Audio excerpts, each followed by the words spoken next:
So, ayan guys, pinagtabi-tabi ko na. Ito yung pang birth until 2 to 3 months.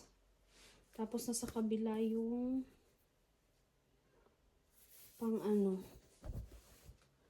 pang 2 to 6 months, 3 to 6 months. Ito malaki to, kaya sa kabila to. So, may mga sizes. Ito naman 4 to 6 months sa kabila. Kasi magpa-plancha ako and ito naman ay 50 to 56. So, it belongs here. Sa taas siya. Ito naman ay pang ilang size. Nagupit ko ba ang size? Ba't wala siyang size?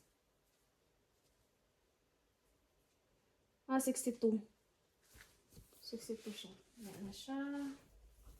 Ito naman ay 62.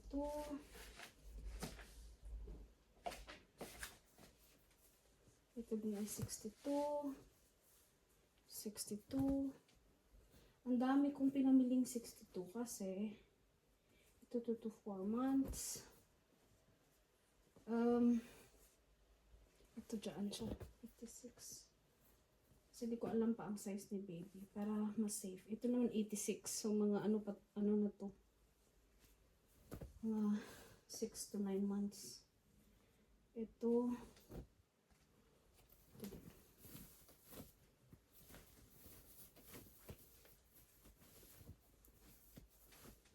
naman yung strumper na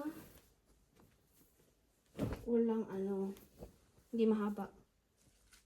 Ito, hala, ba't na iba ang kulay? Ba't na iba ang kulay niya? O ganito talaga siya. Takot ako. Ba't na iba yung kulay? Ito, 68.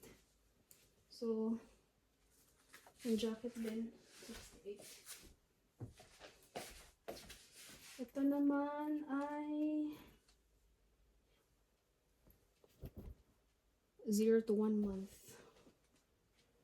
Ito naman ay 62 or 3 to 6 months. About this? Oh, 9 to 12 months. Ito naman sila. Actually, ito yung gusto kong pang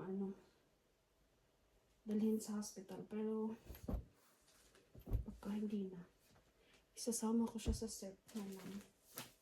Ito naman ay bib pag nag-start na siyang kumain, 6 months. Oh, tingnan nyo nga. Meron nga. May naiwan nga ako.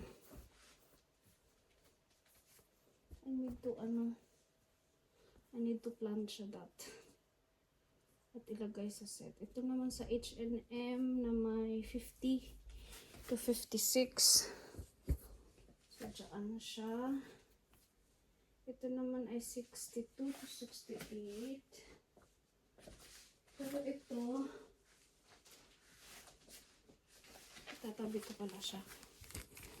Sa mga At ito naman yung pangpatulog. So, sa ang gagamitin namin itong slough and sew tawag na dito. Hindi mo na magkukumot yung bata. So, ito muna yung gagamitin niya. So, to may sizes na din to. Tatabi ko muna siya at ako yung mag-manage siya.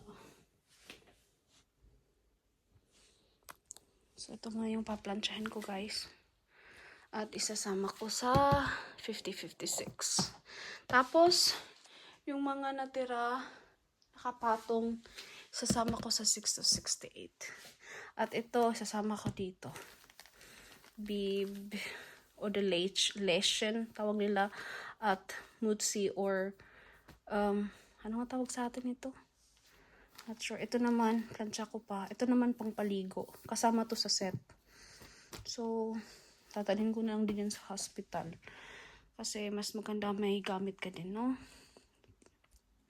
Pero sabi talaga ng mama niya na provided ng hospital lahat-lahat.